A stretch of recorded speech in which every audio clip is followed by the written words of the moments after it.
bax məsələn özünü maliyyələşdirə bilək, o gücdə olan bir partiya varmı Azərbaycanda? Yeni Azərbaycan partiyası o heç böyük partiyadır.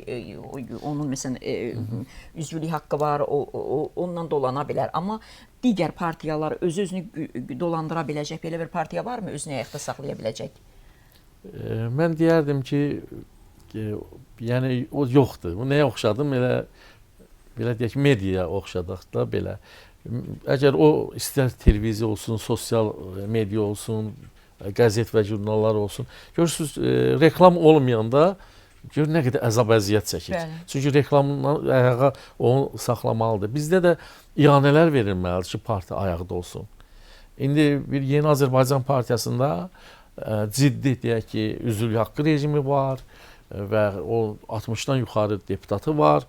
Kifayət qədər maliyyə bazası möhkəmdir. Digərlərində bu hal heç birində yoxdur.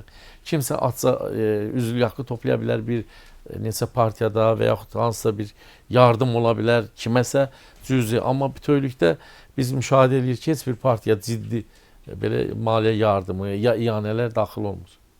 Bəs çıxış yolunu siz nədə görürsünüz? Məsələn, bax partiyanı saxlamaq, qorumaq, deyirsiniz gəncə, istəyirəm ki, gənc olsun. O gənc gəldi, partiya sədridir, o nə edəcək sizcə? Birinci tək Vəhdət Partiyası üçün yox, bütün bunun üçün düşünməliyik.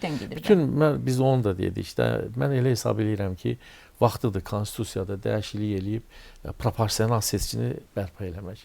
Proporsional seçki imkan verəcək partiya siyahıları vasitəsilə seçkidə iştirak eləsinlər və vətəndaşlar onun həmin partiyaya səs versinlər. Mən demirəm majoritar tam ləğv olsun.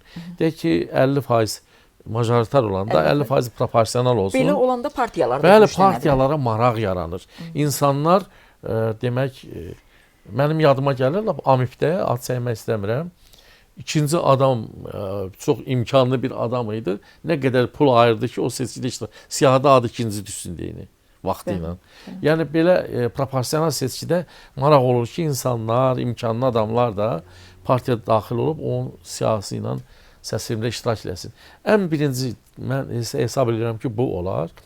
Ümumiyyətlə bir də ki, bəzi görürsünüz, bir sıra ölkələrdə çox partiyalar çoxdur. Deyək ki, İstər Amerika olsun, Avropa ölkələri olsun, Türkiyə çoxdur. Amma adətən iki partiya bir-birini əvəzləyir. İki partiyalı sistem bir-birini əvəzləyir. Mənə elə gəlir ki, bəlkə də insanları ideoloji əsasda Azərbaycanda da hansısa bir alternativ Yeni Azərbaycan Partiyasına alternativ güclü bir partiya yaranmalıdır. Güclü bir, misal üçün Yeni Azərbaycan Partiyasının 60 nümayəndəsi varsa parlamentdə, bələdiyyədə əksəriyyətdirsə, misal bu partiyada bir xeyli, misal 20-30 deputatdan misal təmsil oluna bilsin. Bax, o cür güc yığa bilsin. Mən deyim, bunu təkcə vətəndaşlar eləyə bilməyəcək. Buna dövlət yardımı da lazımdır. Yəni, dövlət özü stimullaşdırmalıdır. Yəni, çox partiyalı, iki partiyalı və ya çox partiyalı sistemə keçmək üçün. Dövlət yardımı olmasa, dövlətin marağı olmasa əmələ gəlməyəcək. Dövlətin köməyi lazımdır. Bəli. Vəhdət Partiyasından danışanda ümumilikdə həm siz Milli Məclisin üzvü olmusunuz. Neçə çağırış deputat olmusunuz? Mən əvvəl olmuşam 90-cı ildə İsmaillidən Azərbaycan Respublikasının Ali Sovetinin deputatı olmuşam. Sonra Milli Məclis keçib eləyib və 5-ci, 6-cı çağırış Milli Məclisin deputatı. Milli Məclisin deputatı. Həmin müstəqillik dövründə iki çağırış olmusunuz. Müstəqillik dövründə 2 olmuşam. Və Ali Sovetin deputatı dövründə müstəqillik qazanmışıq. Yarı hissəsi düşüb deputatlığın müstəqillik dövrünə. Yəni, adətən mən sizi şəxsən tanıdığım üçün deyirəm, həm də övladlarınız hamısı ali təhsillidir, amma işsiz olublar. Siz deputat ola, övladlarınız, yəni bu Azərbaycan reallığı üçün çox az rast olunan bir faktdır. Niyə soruşuram? İndi necədir vəziyyət? İndi bax, siz faktik işsizsiniz. Vəhdət Partiyasında da o qədər ürək açan deyil mənzərə. Özünüz də işləmirsiniz. Biz ailədə dolanışıq necədir indi? Bəturə xanım, indi deyirəm, övladlarımın biri, mən bir dəfə sizin televiziyada vermişdim. Bir nəfər adını çəkmək istəmirəm, mənlə görüşdü, imkan yoldaşlarım. Oğlumun birini o vaxtdan götürüb işlədir. 8-9 ildir işləyir. Nə gözəl. 4 uşağımla. Bir qızım da bir saat hesabı iş tapıb. O birisilər üçün də indi çalışırıq da bir görəyim ya.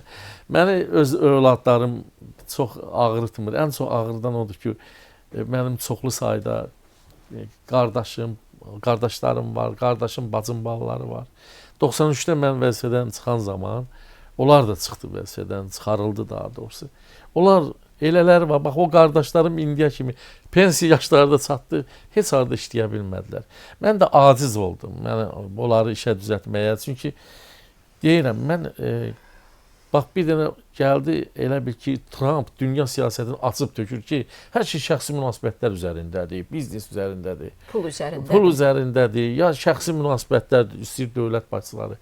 Mən alışa bilməmişəm ki, kiməsə ağız açıb, kimdənsə xahiş eləyim, deputatlıqdan istifadə eləyim, ali məhkəmə sədrini istifadə eləyim, bunu işə qoyum, onu götürüm.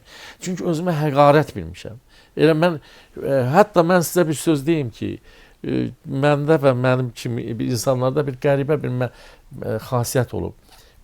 Özümüzün misal üçün daha yaxın qohum əqrəbə ya yerlilərimiz olanda uzaq qaçmışıq ki, bizə deyərlər ki, özün kimi vəzifəyə qoyur. Və belə bir tək məndə deyir, nəsə bizə görürsünüz Donald Trump öz dostunu hətta gətirdi Maksı da böyrü yanındadır. Yəni ən yaxın ətrafı dostlarını yığdı.